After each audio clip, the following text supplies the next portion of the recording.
This YouTube channel does not promote any violent, harmful, or illegal activities. All content provided by this channel is meant for an educational purpose only.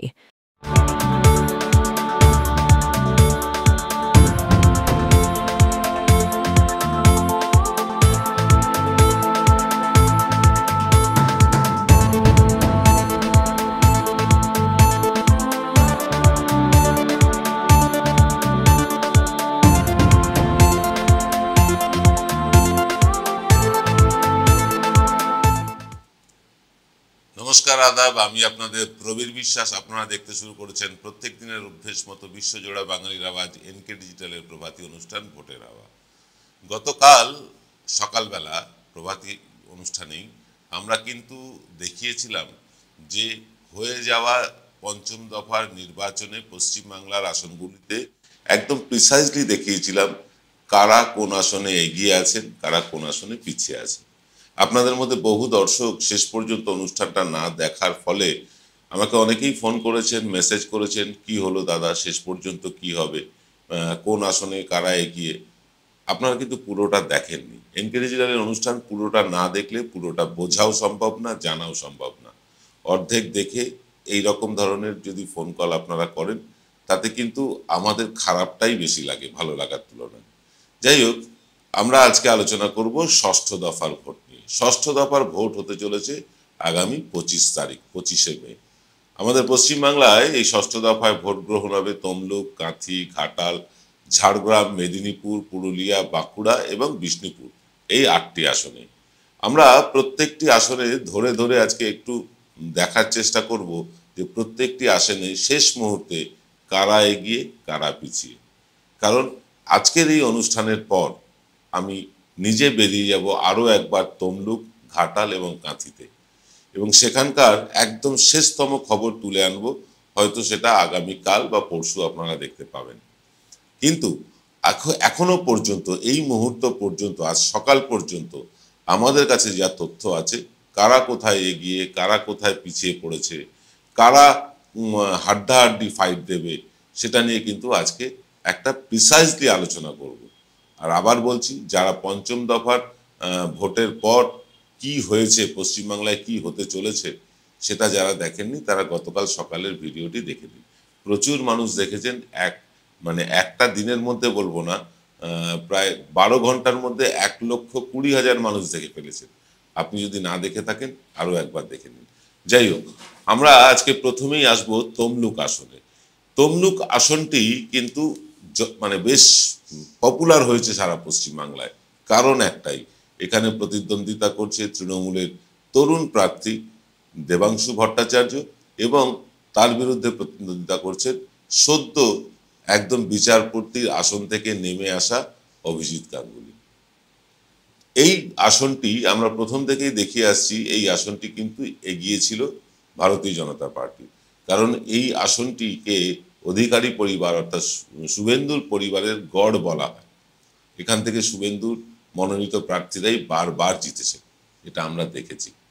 কিন্তু আমরা সেই হিসেবে বা সেই রকম একটা জায়গা থেকে আমরা নির্বাচন ঘোষণার 4 মাস আগে বলেছিলাম যে এই আসনটি সম্ভবত বিজেপি জিততে চলেছে, কারণ শুভেন্দুর গড়।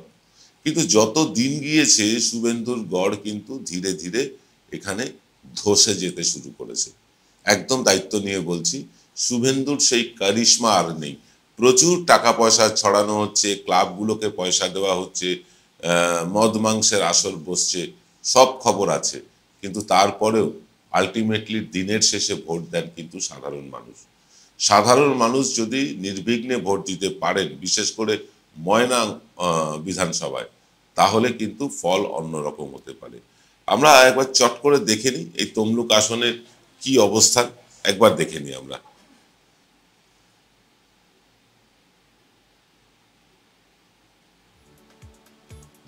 তৃণমূল কংগ্রেস তমলুকে প্রার্থী করেছেন দেবাংশু ভট্টাচার্যকে। বিজেপির প্রার্থী প্রাক্তন বিচারপতি অভিজিৎ গঙ্গোপাধ্যায়, এবং সিপিআইএম এর প্রার্থী ইউটিউবার কাম উকিল সায়ন বন্দ্যোপাধ্যায়। এবার ঘটনা হচ্ছে যে এইখানে বেশ কয়েকটা জায়গায় গোড়া থেকেই তৃণমূল পিছিয়ে ছিল। তৃণমূল পিছিয়ে ছিল এই কারণে বলছি, যেমন ধরুন হলদিয়াতে তৃণমূল পিছিয়ে ছিল, তমলুকে খোদ তমলুকে তৃণমূল পিছিয়ে ছিল, ময়না এখানে তৃণমূল পিছিয়ে ছিল। আমরা যতদূর খবর পেয়েছি ময়না অঞ্চলটি উপদ্রুত হয়ে আছে, সেখানে সাধারণ মানুষকে ভোট করতে দেওয়া হয় না সেখানকার বিধায়কের সৌজন্যে। এটা কিন্তু সেখানকার মানুষই বলেছেন। সাধারণ মানুষ বিধায়কের কারণে ভোটমুখ হতে চান না, ভোট মানে কেন্দ্রমুখী হতে চান না। এটা কিন্তু আমরা খবর পেয়েছি। আমরা আগে ভাগেই প্রশাসনকে সতর্ক করছি, ময়নায় কিন্তু মানুষকে ভোট দিতে বাধা দেওয়া হবে। হলদিয়া হলদিয়া আসনটিতে পাখির চোখ, মানে হলদিয়া বিধানসভা আসনটিতে পাখির চোখ শুভেন্দু অধিকারী।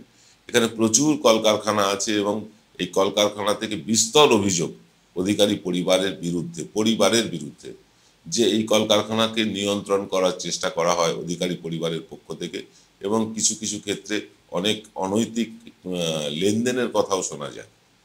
এইখানে তৃণমূল কংগ্রেস বেশ খানিকটা পিছিয়ে ছিল, কিন্তু যত দিন গিয়েছে তৃণমূল কংগ্রেস কিন্তু এখানে এগোতে শুরু করেছে। এইখানে এগোনোর পেছনে দুটো কারণ আছে। একটা কারণ যদি অভিজিৎ গাঙ্গুলির একদম কি বলবো বালখিল্য কথাবার্তা এবং তার ঔদ্ধত্য, আর আরেকটা কারণ হতে পারে সায়ন বন্দ্যোপাধ্যায় যিনি সিপিআইএম এর প্রার্থী হয়েছেন তার প্রতি কিন্তু সেই হলদিয়ার মানুষের খানিকটা ভরসা। কারণ এখানে সিটু অর্থাৎ বামেদের শ্রমিক সংগঠন বেশ শক্তিশালী ছিল এক সময়, তো সেখান থেকে লক্ষণ শেঠের সৌজন্যে এখানে ভালো সংগঠন করেছিল শ্রমিক সংগঠন সিটু। সেই পুরনো কিছু মানুষ তারা কিন্তু সায়ন বন্দ্যোপাধ্যায়ের প্রতি ঝুঁকেছেন এবং বিজেপির প্রতি মোহভঙ্গ তাদের হয়েছে, এরকমটা খবর আছে। সঙ্গে সঙ্গে তৃণমূল কংগ্রেস প্রার্থী দেবাংশু ভট্টাচার্য কিন্তু মানে এতটাই মানুষের কাছে পৌঁছে যেতে পারছেন, প্রতিটি অঞ্চলে, প্রতিটি গ্রামে, প্রতিটি জনপদে তিনি যেভাবে পৌঁছে যাচ্ছেন সেখানে অনেকটাই পিছিয়ে পড়েছেন অভিজিৎ গাঙ্গুলি। 26 তারিখ 25 তারিখে কি হবে আমরা তো জানতেই পারবো, 26 তারিখে তার পুঙ্খানুপুঙ্খ আলোচনাও করব। কিন্তু এখনো পর্যন্ত আমরা যে আসনকে বিজেপিকে এগিয়ে রেখেছিলাম সে আসনটি কিন্তু হাড্ডাহাড্ডি লড়াইয়ের জায়গা থেকেও খানিকটা সরে এসেছে, পক্ষে যাচ্ছে তৃণমূল কংগ্রেসের প্রার্থী দেবাংশু ভট্টাচার্য। অর্থাৎ এই মুহূর্তে যদি ভোট হয় খুব কম মার্জিন হলেও দেবাংশু ভট্টাচার্য কিন্তু এগিয়ে থাকছে। আজকের অনুষ্ঠানের শেষে আমি আবার একবার যাব তৃণমূল কংগ্রেসের প্রার্থী দেবাংশু ভট্টাচার্য, সায়ন ব্যানার্জি এবং অভিজিৎ গাঙ্গুলির সাথে কথা বলতে। আমি জানি না তাদের মধ্যে কার সাথে কথা হবে কার সাথে হবে না, কিন্তু আমি কিন্তু উত্তাপটা মেপে আসতে চাই এবং দেখতে চাই শেষ পর্যন্ত তমলুকে কি হচ্ছে, সে রিপোর্ট নিশ্চয়ই আপনাদেরকে তুলে দেব। পরবর্তী আসন কাঁথিতে কিন্তু এখানে ধারে ভাড়ে যে কোনোভাবেই বলুন অধিকারী পরিবারের একটা প্রচ্ছন্ন কিন্তু মানে দখল রয়েছে এখানে। কিন্তু এই পরিবারের প্রতি দখলদারি, পরিবারের প্রতি আনুগত্য ধীরে ধীরে কমতে শুরু করেছে। কারণ মানুষ এখনকার শিক্ষিত ছেলেমেয়েরা তো কোনো পরিবারের প্রতি অনুগত হবেই না, এটা বাস্তব সত্য। আর শুভেন্দু অধিকারী কাঁথিতে এবং তমলুকে তিনি যে কায়দায় ভোটে জিততে চাইছেন, সময় দিচ্ছেন না, কিন্তু যে কায়দায় ভোটে জিততে চাইছেন সে কায়দা সম্ভবত ব্যর্থ হতে চলেছে। উল্টো দিকে তৃণমূলের প্রার্থী উত্তম বারিক কিন্তু অনেক বেশি শক্তিশালী সংগঠন করে ফেলেছেন। এই কাঁথি আসনটিকে আমরা বলেছিলাম যে এই আসনটি তৃণমূল কংগ্রেস হারবে, কিন্তু এই মুহূর্তে আজকের দিনে দাঁড়িয়ে বলছি কাঁথি আসন কিন্তু বিজেপির পক্ষে কঠিন হয়ে গিয়েছে শুধুমাত্র অধিকারী পরিবারের জন্য, এবং এই আসনটিতে উত্তম বারিক কিন্তু কড়া টক্কর দিচ্ছেন অধিকারী পরিবারের কনিষ্ঠ পুত্র সৌমেন্দু অধিকারীকে। শেষ পর্যন্ত কি হয় ভোট সম্পূর্ণ না হলে বলতে পারবো না। 25 তারিখ ভোট শেষ হওয়ার পর সৌমেন্দু অধিকারীর ভবিষ্যৎ কি হবে সেটা নিশ্চয়ই আলোচনা করব। আমরা চলে যাব ঘাটালে তারকা বনাম তারকা, দেব বনাম হিরণ। অর্থাৎ দীপক অধিকারী তৃণমূল কংগ্রেসের দুবারের জেতা প্রার্থী, তিনি আবারও প্রার্থী হয়েছেন এখানে। আর বিজেপির তরফে প্রার্থী হয়েছেন হিরণ চট্টোপাধ্যায়। সেই হিরণ তিনি বিধায়ক খড়গপুরের, সেখান থেকে তাকে তুলে নিয়ে যাওয়া হয়েছে দেবের বিরুদ্ধে লড়াই করতে। কার্যত তার বোধহয় আমও গেল, ছালাও গেল, কারণ তিনি এই আসনটি কোনোভাবেই জিততে পারছেন না। ঘাটালের দেব কিন্তু একটা এক্সাম্পল সেট করে দিয়েছেন রাজনীতি কিভাবে করতে হয়। সারা দেশের মানে রাজনীতিবিদদের, যারা অর্থোডক্স রাজনীতিবিদ, মানে একদম মানে কি বলবো হার্ডকোর রাজনীতি যাদের সবকিছু, তাদেরকে কিন্তু শিখিয়ে দিয়েছেন যে রাজনীতি সৌজন্যতা বজায় রেখে কিভাবে করা যায়। একটা এক্সাম্পল সেট করেছেন। কুর্নিশ জানাই ঘাটালের প্রার্থী দেব অধিকারীকে। দীপক অধিকারী তিনি শুধু সৌজন্য এবং মানুষের কাছে পৌঁছে গিয়ে তিনি কিন্তু ধারে ভারে অনেকটাই পিছিয়ে দিয়েছেন হিরণ চ্যাটার্জিকে। নিঃসন্দেহে বলা যায় হিরণ চ্যাটার্জি এখানে বেশ বড় মার্জিনে পিছিয়ে পড়তে চলেছেন। শেষ পর্যন্ত দেখতে হবে 25 তারিখ রাত্রে, আর আমরা আপনাদেরকে বলবো 26 তারিখ। পুরুলিয়া আসন নিয়ে বলবো, কিন্তু তার আগে নিয়ে নেব ছোট্ট একটা বিরতি।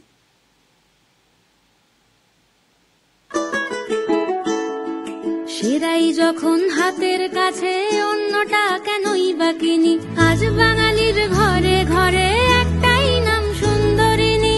সুন্দরিনী সুন্দরিনী সুন্দরিনী সুন্দরিনী। আকাশগঙ্গা ক্যাটারার আপনার বাড়ির যে কোনো অনুষ্ঠান, বিবাহ, অন্নপ্রাশন, অফিস পার্টি, বিবাহ বার্ষিকীর অতিথি আপ্যায়নের বিশ্বস্ত প্রতিষ্ঠান আকাশগঙ্গা ক্যাটারার। আমাদের ফোন নাম্বার হলো 8240033987। ফিরলাম বিরতির পর। আপনারা দেখছেন এনকে ডিজিটালের প্রভাতী অনুষ্ঠান ভোটের হাওয়া। আজ সন্ধ্যের ভোটের হাওয়া করব কিভাবে গত 6 মাসে ভারতবর্ষের রাজনৈতিক পট পরিবর্তন হয়েছে এবং তার ফলে ক্রমশ পিছিয়ে পড়েছে ভারতীয় জনতা পার্টি, তা নিয়ে একটা বিস্তারিত আলোচনা করব, দেখতে ভুলবেন না। আমরা আলোচনা করেছিলাম পুরুলিয়া আসন নিয়ে, তবে পুরুলিয়া আসন নিয়ে বলবার আগে আমরা কিন্তু একসাথে জুড়ে দেবো ঝাড়গ্রামকেও। পুরুলিয়া আসন নিয়ে একটু দেখে নিই এখানকার প্রার্থী কারা। পুরুলিয়া আসনে তৃণমূল কংগ্রেস প্রার্থী করেছে শান্তিরাম মাহাতোকে, বিজেপি প্রার্থী করেছে জ্যোতির্ময় মাহাতোকে এবং কংগ্রেস প্রার্থী নেপাল মাহাতো। এই পুরুলিয়া আসনে নেপাল মাহাতো কিন্তু একটা বড় ফ্যাক্টর, একদম দায়িত্ব নিয়ে বলছি। কংগ্রেস প্রার্থী নেপাল মাহাতো তিনি যতটা ভোট নিজের ঝুলিতে আনতে পারবেন আপনি জানবেন, ততটাই কিন্তু তৃণমূলের জয়ের সম্ভাবনা বাড়তে পারে। এইখানে যে কুর্মী ভোট এবং ঝাড়গ্রামে যে কুর্মী ভোট, সেই কুর্মী ভোট কিন্তু ইতিমধ্যে বিজেপির কাছ থেকে সরে গিয়েছে। কুর্মীরা কিন্তু বিজেপির বিরুদ্ধে আন্দোলন পর্যন্ত করেছে। তাই এই পুরুলিয়া এবং ঝাড়গ্রাম আসন কিন্তু এবার বিজেপির হাতছাড়া হতে পারে। ঝাড়গ্রাম আসনের প্রার্থী কারা আসুন দেখে নিই একবার। ঝাড়গ্রামে তৃণমূল কংগ্রেস প্রার্থী করেছে কালীপদ সোরেনকে এবং বিজেপি প্রার্থী করেছে এখানে প্রণত টুডুকে। অপরদিকে বামেদের প্রার্থী হয়েছেন সোনামণি মুর্মু ওরফে টুডু। যাই হোক, এখানে এই ঝাড়গ্রাম এবং পুরুলিয়া আসন দুটো মোটামুটি চরিত্র এক। এখানে আদিবাসী ভোটটা ফ্যাক্টর। যে আদিবাসী ভোট সংগঠিত করেছিল এখানে আরএসএস খুব সন্তর্পণে, সেই আরএসএস এর বিরুদ্ধেই জেপি নাড্ডা বলেছেন আরএসএস কে তাদের আর দরকার নেই, বিজেপি এখন বড় দল। সেই আরএসএস কিন্তু এইখানে কিন্তু মুখ ফিরিয়ে বসে আছে। এবং শুধু তাই না, যে কুর্মী ভোটের জোরে এইখানে বিজেপি সংগঠন করেছিল সেই কুর্মী ভোটে কিন্তু একটা বড় ফাটল ধরেছে। তাই পুরুলিয়া ঝাড়গ্রাম আসনে কিন্তু ক্রমশ পিছিয়ে পড়েছে ভারতীয় জনতা পার্টি। এবার আসবো আরো একটা ইন্টারেস্টিং আসন মেদিনীপুর নিয়ে। মেদিনীপুরে এখান থেকে জয়ী হয়েছিলেন বিজেপির দুর্দণ্ড প্রতাপ নেতা দিলীপ ঘোষ। এবার কিন্তু দিলীপ ঘোষকে প্রার্থী করেনি। গত লোকসভা নির্বাচনে দিলীপ ঘোষ এখান থেকে ভালো মার্জিনে জয়ী হন, কিন্তু তাকে সরিয়ে দেওয়া হয়েছে। তৃণমূল কংগ্রেস প্রার্থী করেছে তারকা প্রার্থী বিধায়ক জুন মালিয়াকে এবং বিজেপি দিলীপ ঘোষের বদলে প্রার্থী করেছেন ফ্যাশন ডিজাইনার অগ্নিমিত্রা পলকে। এখানে অগ্নিমিত্রা পল নবীন তুলনায়, তাকে মেদিনীপুর চিনতে হবে, রাস্তাঘাট অলি গলি পার্টির লোকজনকে চিনতে হবে। অনেকটা পিছিয়ে থেকে শুরু করেছেন অগ্নিমিত্রা। তবে এই আসনে যেহেতু বিজেপি এগিয়ে ছিল, বিজেপির এখানে দিলীপ ঘোষ নিজে কিন্তু একটা ভালো শক্তপোক্ত সংগঠন করেছিলেন।